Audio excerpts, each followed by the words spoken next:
Well, he is already by far one of the most beloved Disney characters of all time. His name is Olaf, and he is a snowman. I don't know if you've already seen Frozen or Frozen 2. Maybe you have seen it, maybe you haven't. But if you haven't seen it, Olaf is the new character for Disney, and he is the one who brings the comedic, the humorous element to Frozen and to Frozen 2. So if you haven't seen it, here's some of the funniest parts. In the first movie, one of the funniest songs you'll ever hear written. It's one of my favorites. It's just absolute genius, every single line of it.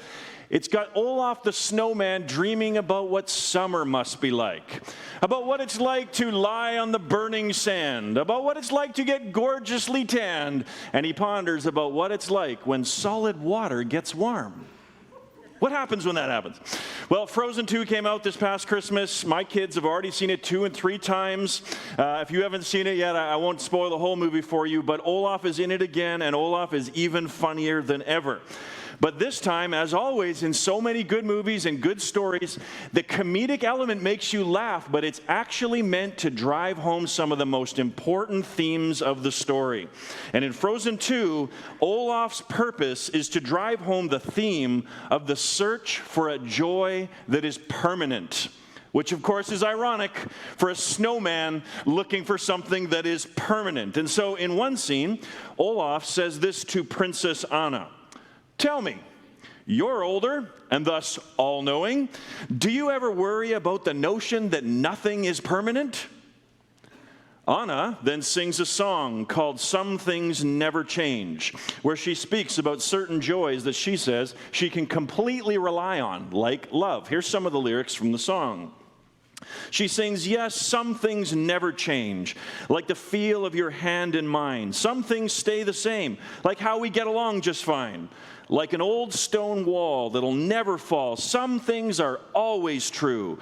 Some things never change, like how I'm holding on tight to you. And it makes you feel good in all this, but it's all meant to foreshadow the rest of the story. Even in the song, Olaf is running along the stone wall as she sings about it, and it collapses underneath him as he jumps over top of it. Then in the rest of the story, Anna's views are shown to be incredibly naive, and Olaf's great anxiety about nothing being permanent is shown to be accurate. The joys that Anna thought were true, that so many of the characters think are true, are shown to be impermanent. For instance, relationships break down. Queen Elsa pushes little Olaf away and Anna away, and Olaf the snowman experiences for the very first time in his existence the anger that comes from betrayal. The mighty kingdom of Arendelle, which is supposed to be so permanent and lasting, is shown to be rotten to the core and begins to fall apart. And it all reaches a low point when Olaf says these words to Anna, when all is getting dark in the movie. He says, you said some things never change. But since then, everything has done nothing but change. And then the magic that holds Olaf the snowman together disappears, and to the shock and the horror of all the children in the theater, Olaf disintegrates and dies. Yes, it's the new version of Bambi's mom, for those of you who are older. Now, I won't tell you the end of the story. I won't ruin it for you, but Disney always has a happy ending. I'll just tell you that. The question that plagued Olaf's mind, do you ever worry about the notion that nothing is permanent? That question is the same question that plagued King Solomon. You remember, we stated his thesis question. He gives right at the very beginning of the book in chapter 1 and verse 3. Here it is. Here's his thesis question. What does man gain by all the toil at which he toils under the sun? The key word there is gain. That's a banking term, as we've said. It refers to a surplus. What is left over after all the bills have been paid? What is left? And Solomon is saying that we put all this effort, all this toil into our lives. We give so much time to relationships, to hobbies, to our jobs, to our education, to our careers, and all of that. And when all is said and done, Solomon is asking the question, what remains? What's left on the balance sheet of life? What is permanent? And Solomon learns throughout this book, and just as we are, what Olaf learned. He says, Solomon says, nothing remains. And the word he uses, remember we've been learning the Hebrew word the last few weeks, and the word is hevel. You're doing well, you're doing well. Pronounced with, or written with a B, pronounced with a V, hevel. And hevel means a breath. It means breath. It means vapor. It means mist. And so metaphorically, what he's saying with that, he's saying your life and my life, like a breath, are short and fleeting. Your life and mine, like a breath, are also elusive. You can't shape it and grab it and form it into something that's going to last. It's going to disappear. Really, life is like a snowman. It's here and then it's gone. And this whole book is one great speech by this great King Solomon to convince you that you and I, like Anna, are incredibly naive. We often refuse to face reality for what it is. We refuse to accept this reality that all is hevel. And then as a result, we, like Anna, experience so much suffering, so much sorrow, because we don't have a clear picture of reality. We don't face it like we ought to. And so what he's trying to do in this book is to help us become convinced, to really get down deep in our being, that all is hevel, all is a breath. And when we see that, then we can make the turn. Then we can now learn what it means to live wisely and to live with joy. But the only way you get that, Solomon says, is if you've got to come to this conclusion that all is hevel. So here's what he's going to do today. Today, he's given us conclusion, all is hevel. Now he's going to show us the experiment that he went on in order to come to this conclusion. Then we're going to mourn the result of his conclusion with him. And then we're going to turn the corner and we're going to have a change in perspective. The change in perspective that allows us to live wisely with our very short lives and to live with joy. So that's where we want to go today. We're going to do those three things. Let's join the experiment. Let's mourn the results. And then let's get our change in perspective. Okay, so let's track this. First of all, let's join the experiment. Look with me in chapter 2 and verse 1. Solomon, the preacher, says, I said in my heart, come now, I will test you. It's an experiment. I'm going to test you with pleasure. Enjoy yourself. But behold, this also was hevel. This was a breath. Remember, every time you see the word vanity, substitute it just with the word breath or vapor. Everything was breath. Now, this word pleasure, we could easily take that to mean, forbidden pleasures. But that's not what he means. It's just simply the word to refer to the things that gladden the hearts of people, the things that bring us joy that we find in life. So what he's saying is he wants to go on an experiment, and he wants to do the things that human beings do that gladden our hearts, in order to discover if there's anything that's permanent. If there's anything that we do that brings us joy that lasts. That's what he's trying to do. And of course, he tells us his conclusion again right away. He says, no, the end result is everything is a breath. There's much joy along the way, but nothing lasts. Everything is a breath. Here and then gone. Laughter, he says, is mad. Not that it's bad. Laughter's not bad. It is mad in the sense that it doesn't last forever. It's here and then it's gone. And so he asks in verse 2, what really use is it to have a glad heart? And he does not answer the question yet, but what he does is he takes us on the rest of his experiment. So let's join him now. In verse 3, he begins his experiment with a test case. And the test case is with wine. He uses wine as a test case. Notice carefully, very carefully with me, he does not say that he went on a binge drink weekend with all of his buddy kings from around the ancient Near East. That's not what he does.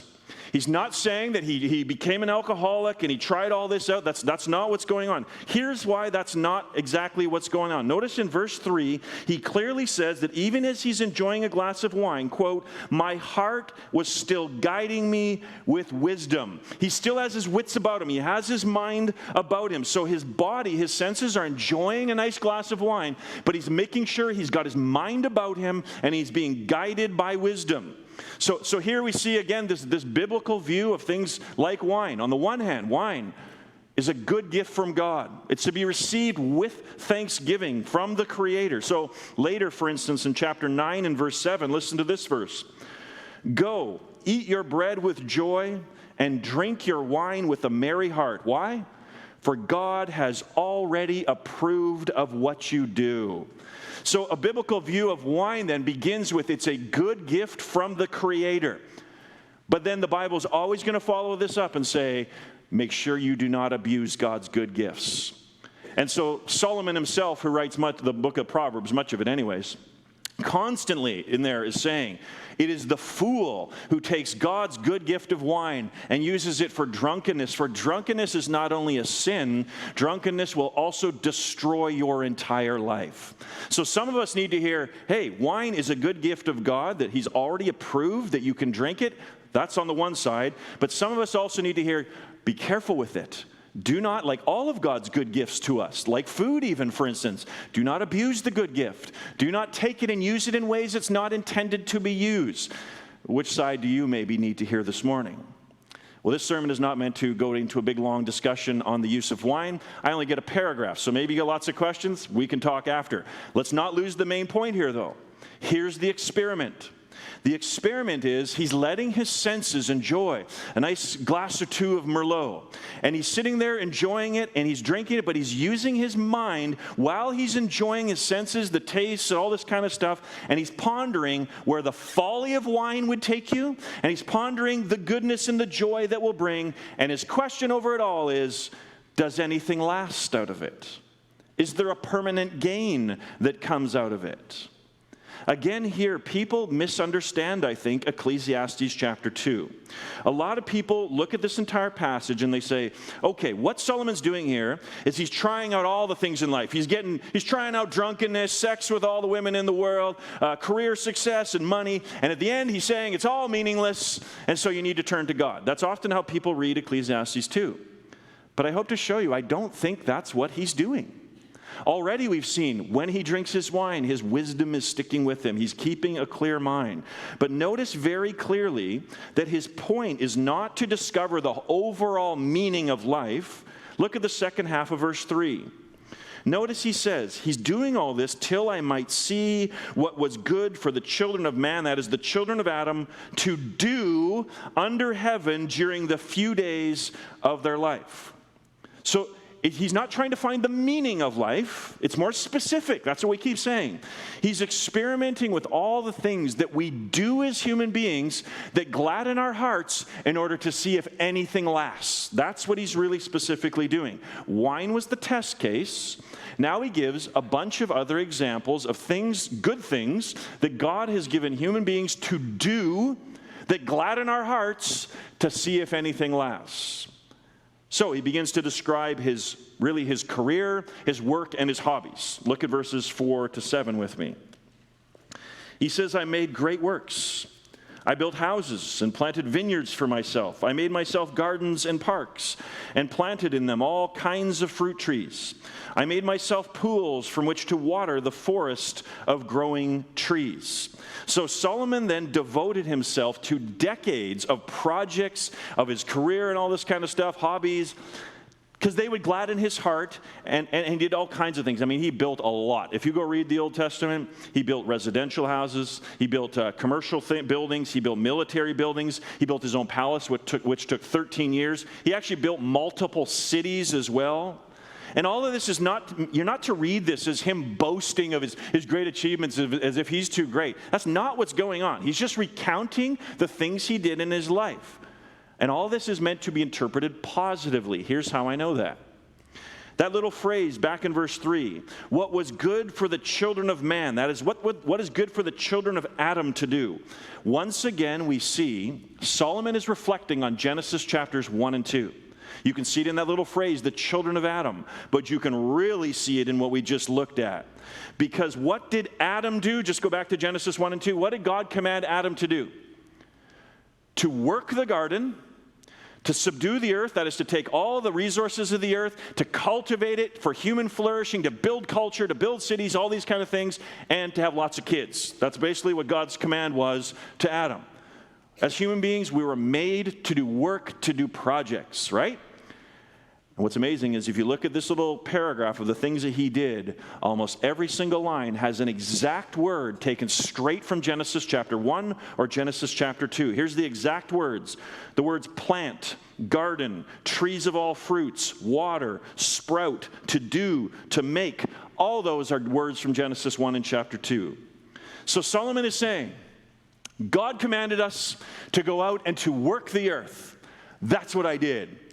He says, I found joy in this kind of stuff. I gave myself to all of this work. This is what I spent my time doing under the sun, because this is what God has given human beings to do under the sun.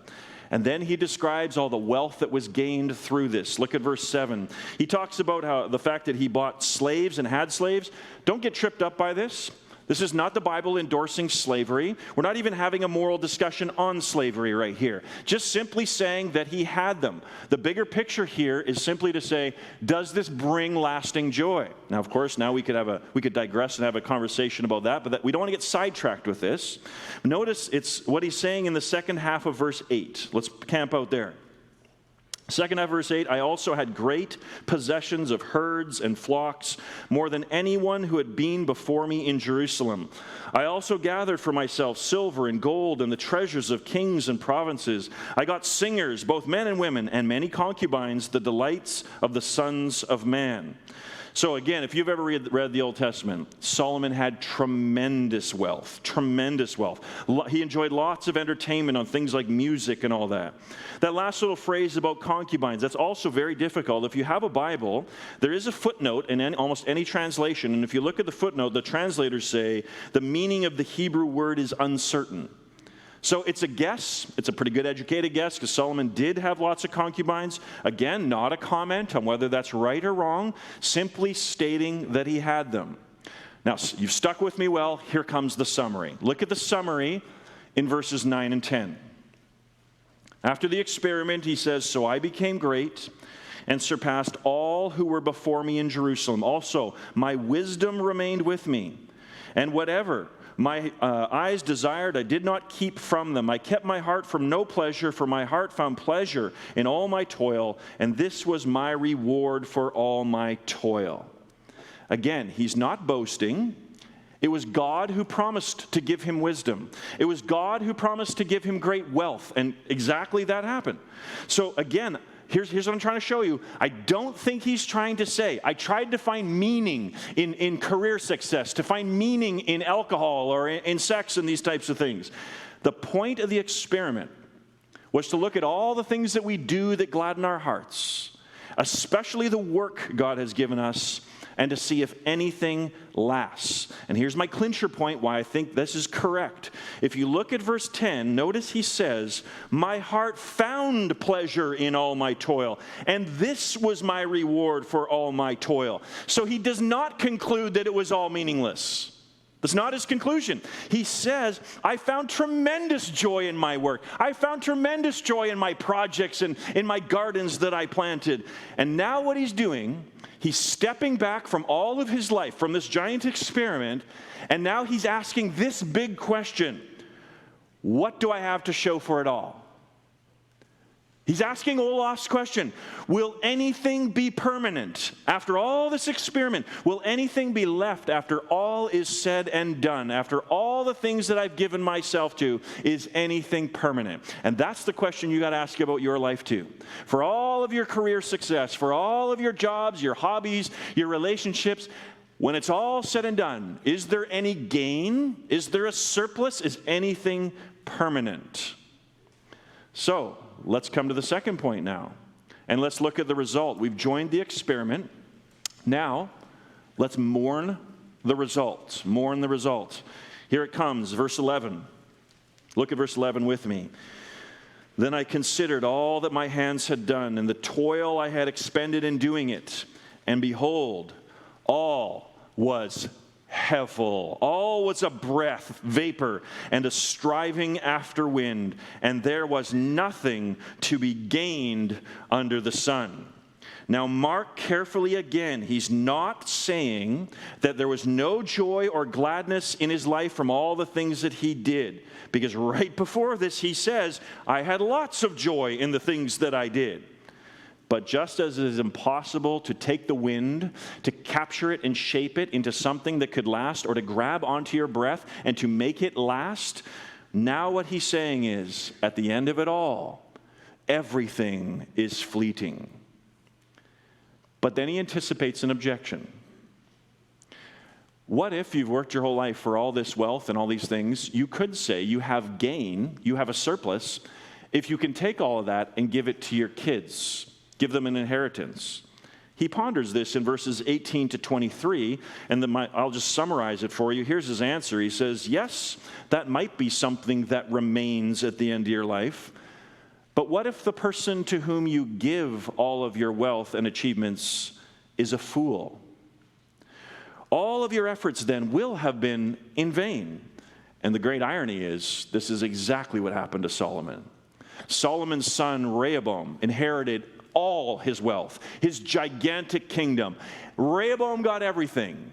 And within a very short little while, Rehoboam made some very foolish decisions, which led to civil war, the kingdom being split in half, and two kingdoms now at war with one another. Within just a few years, decades after Solomon dies, this is what happens. Oh, hevel, hevel, everything is hevel. And so Solomon, at this point in his experiment, falls into discouragement and even into despair. But I want you to notice again, this is not because he lived a godless life, trying to find meaning in all the things of the world, and now he's going to turn to God. That's not why he's falling into despair.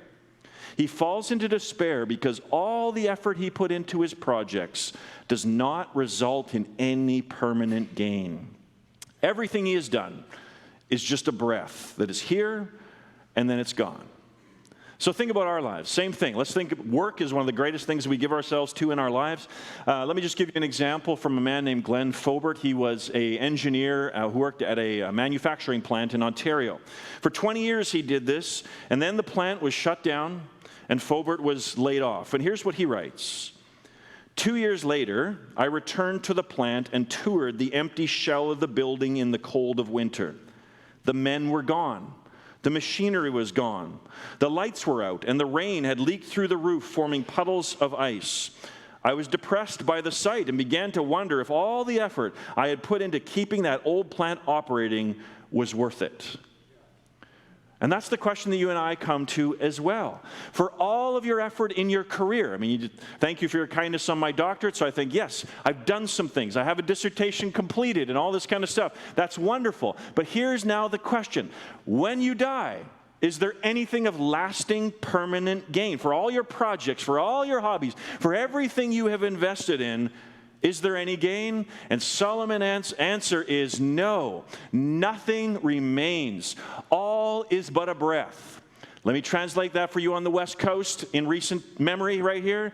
All is a snowman in Victoria, which is here for a couple days and then gone with no evidence to show it was ever there. Right, Edelmans? Where are the Edelmans at?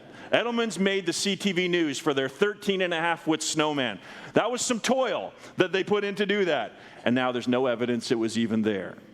That is what Solomon is saying to us. So you could, if you want to, here's your West Coast translation of this book. Snowman, snowman, everything is a snowman. And make sure you add in Victoria. That's the big picture of this book. You put all this toil and work into it, and you enjoy it. It's great fun. And then it is gone. And Solomon has been driving home the point that we'll be gone and eventually we will be forgotten. Author Julian Barnes reminds us that when we die, of course, some people are going to remember that you existed. Some people for a while will remember your achievements and they'll talk about you. But then he says, don't forget, a day will finally come when there will just be one person left in the world who remembers who you were and the things that you did. Only one person will finally visit your grave. And then that person also will die. And the hard reality is you and everything you have done will be forgotten. And then just to try to bring a little bit of humor to this otherwise depressing reality, Barnes says this, there is one more person who will visit your grave. Quote, the man driving the earth digger who scoops out your remnants when the graveyard is sold off for suburban housing. That's some dark humor right there.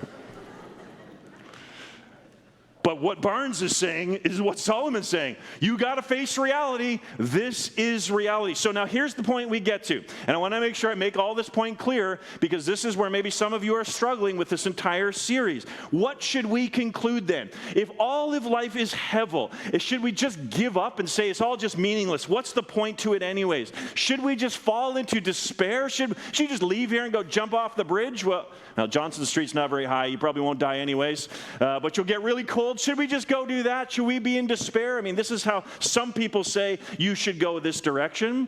Think about probably the most famous example of this is Shakespeare's Macbeth. You remember?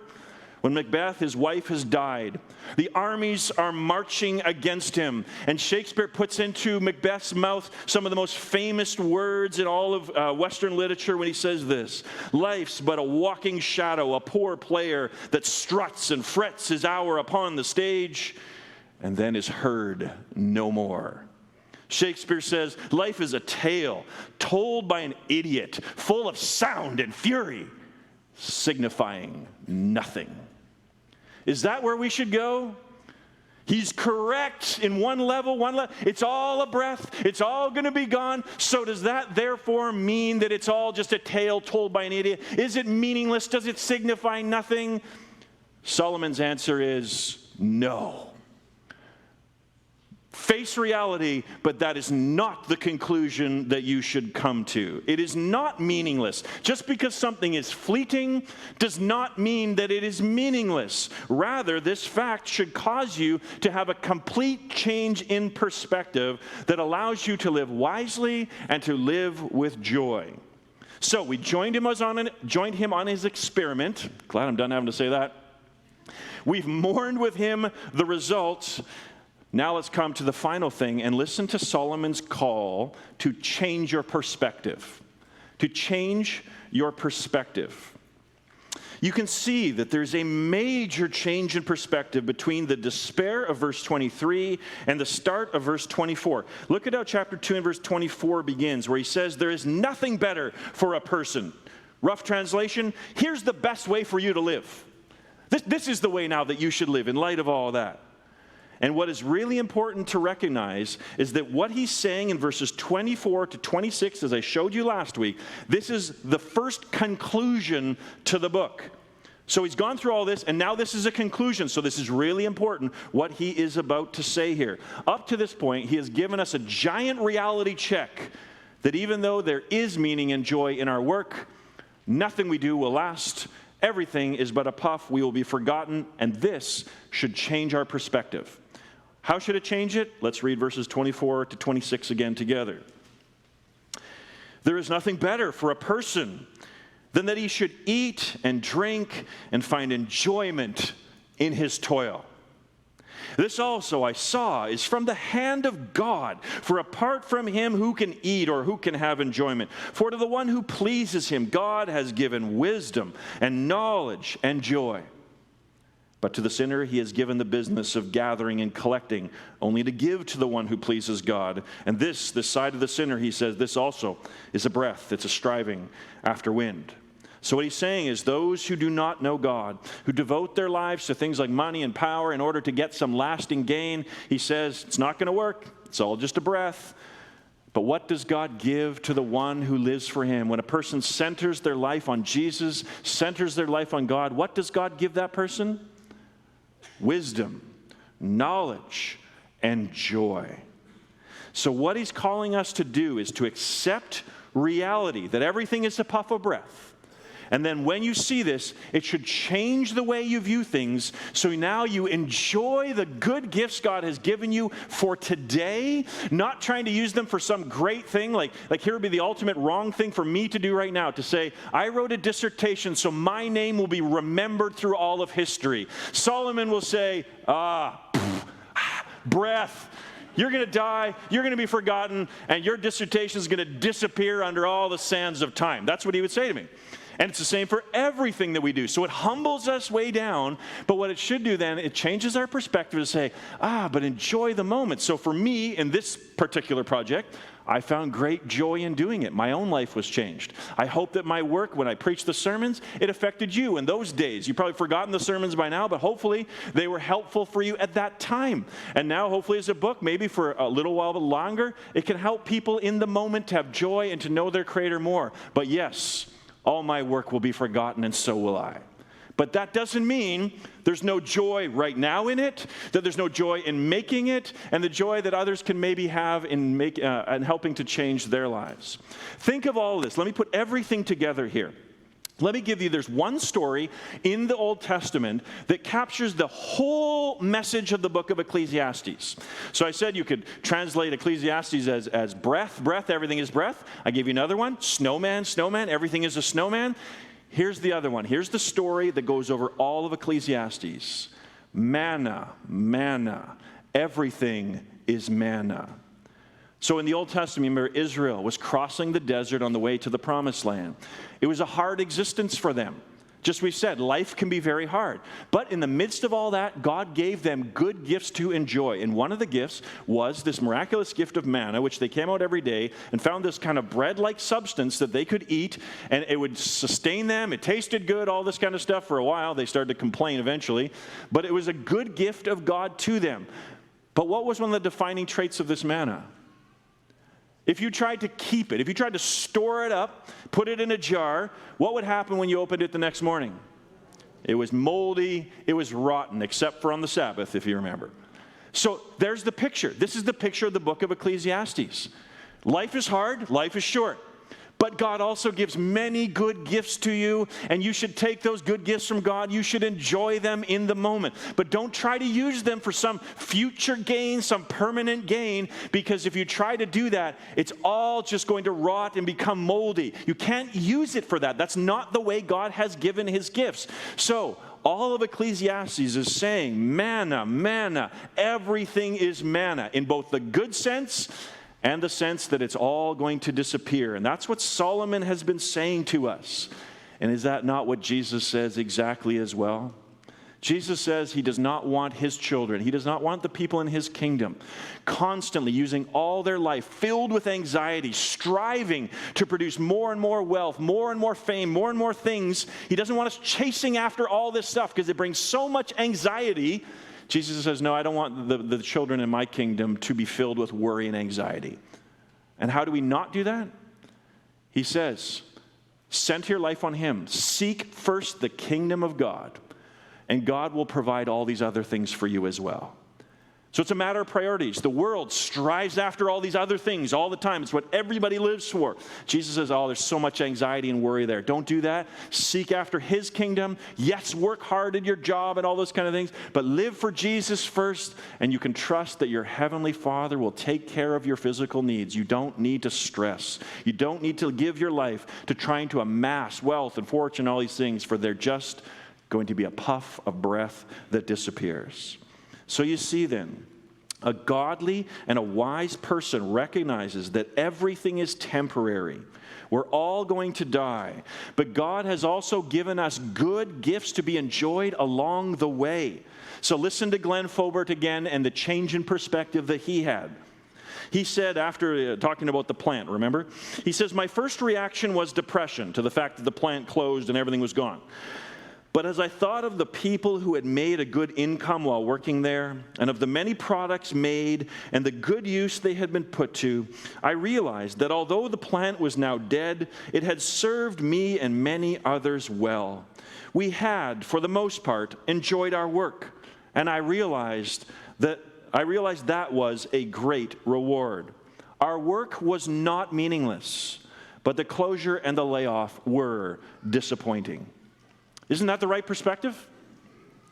Far too often then, we need to emphasize this joy in the moment thing. Far too often, Christians kind of give off the vibe that if you want to follow Jesus, it's just all going to, you need to deny all the joy. Deny all that. Now, of course, we talk about denial. That's very important, self-denial. But we got to also sound this note of joy in the good gifts that God has given us. Of course, we should not abuse God's good gifts. Yes, let me say it again, yes, and one more time just to make sure, do not abuse God's good gifts. But listen, I think the church has done a pretty good job of warning people against sin, warning them not to abuse God's gift, calling out sins. And of course we need to continue to do that, and I hope you've heard me do that my entire pastoral ministry. But here's my question for us. Have we done an equally good job at celebrating the good gifts that God has given us? Have we done an equally good job at taking his good gifts and saying, oh, what a great creator? Christians, above all people, should be the most joyous, celebratory people in the world. For we know where the good gifts come from. We know to whom all the worship and thanksgiving is due. We know that they come from the hand of a good Father, and that our good Father intends his children to enjoy the good gifts. Christians, above all people, should be the celebratory people who give thanks for all that God has given us.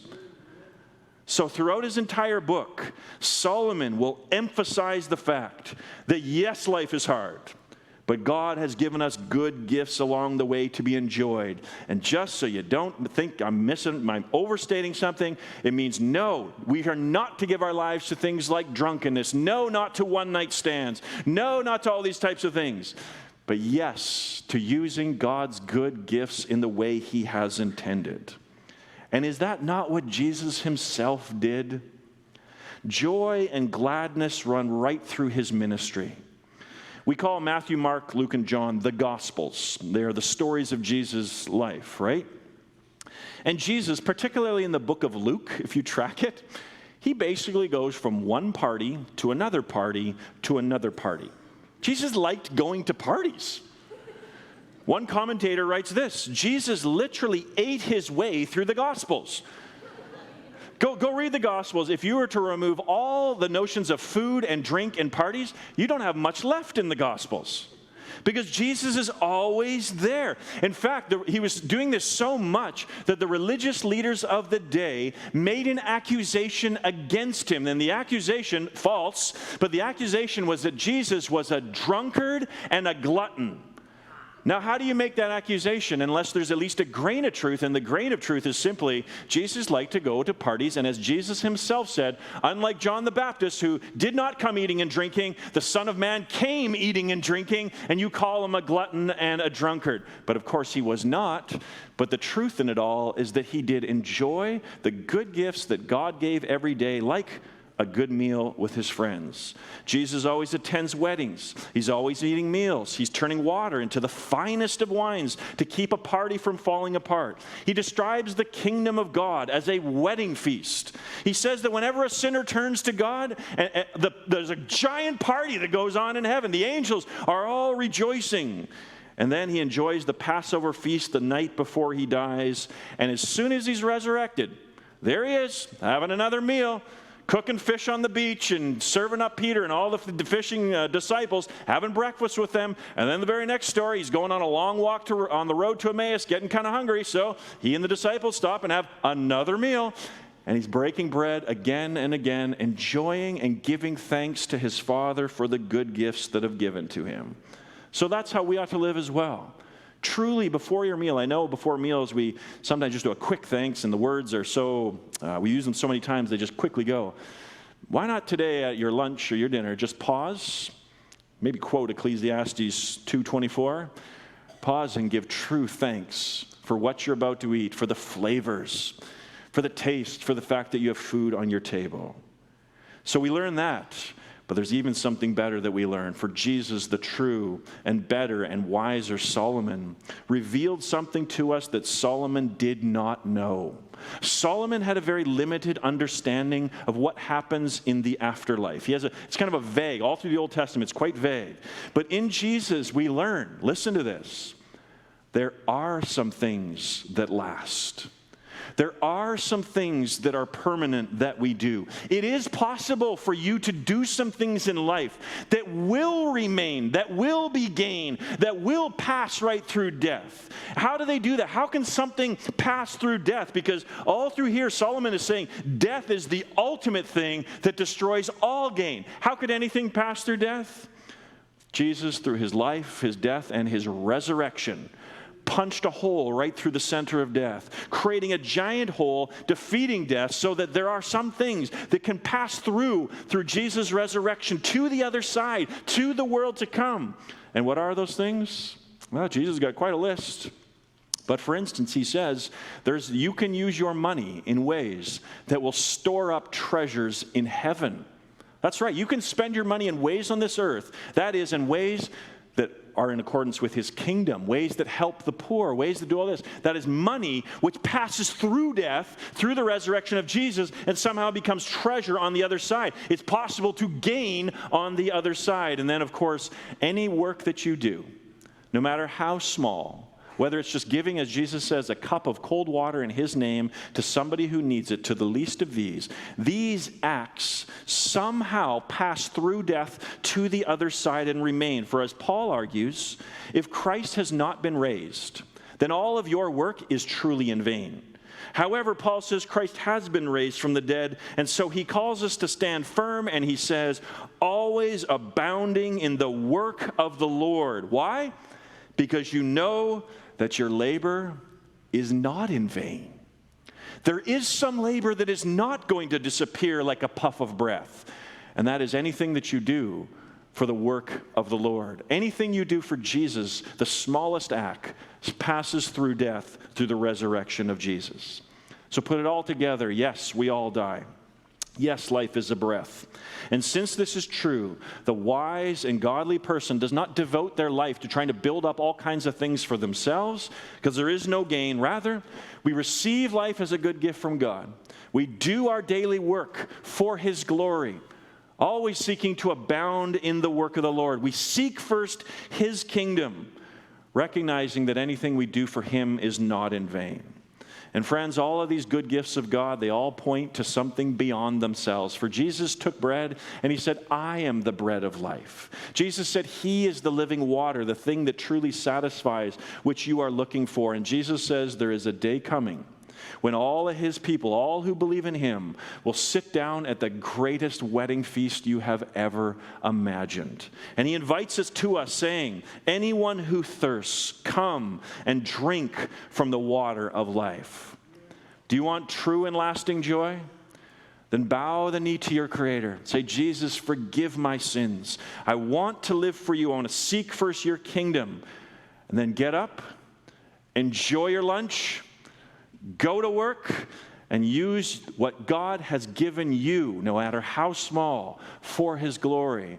For Jesus has risen from the dead, and anything done in his name is not in vain.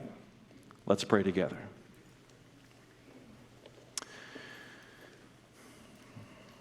Father, we thank you for your word. The way that your Spirit-inspired word confronts us, the way that it encourages us, the way it makes us wise. Help us all to live wisely before you. As a church, we want to seek first your kingdom. As a church, we want to, first of all, focus on showing who you are, Jesus, for you are worthy of all praise, all glory. As a people, right now, we bow before you and say, you are our Creator. We bow before you and we ask your forgiveness for any sins we have committed against you, for any ways we have abused your good gifts. Help us to live wisely in your world. Help us to use our gifts and talents for your glory. For Jesus, we long for the day when we will all stand before you and cry out, worthy is the Lamb who was slain. You are worthy of all praise and of all worship, and it's in your name that we pray. Amen.